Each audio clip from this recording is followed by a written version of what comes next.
बालेन हटाऊ देश जोगाऊ भनेर अब देश र जनता रोडमा आउनुपर्ने हो र सम्मानीय सभामुख महोदय, सरकारले त साझा हितमा काम गर्नुपर्छ।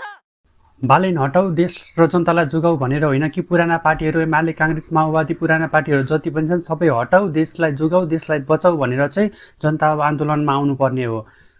अहिले अब यत्रो वर्ष यत्रो अर्बको लुट्दा पनि तिमीहरूले कहिले केही भन्न सकेनौ है।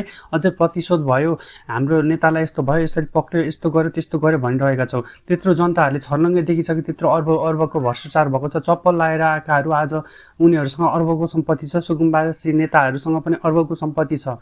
यो बारे कहिले केही बोल्न सकेका छौ? अझै पनि बोल्न सकेका छैनौ, अझै पनि प्रतिशोध भयो भनेर भनिरहेका छौ। अनि बालेन सरकारले के गरेको छ? त्यो बालेन सरकारले गरेको हो।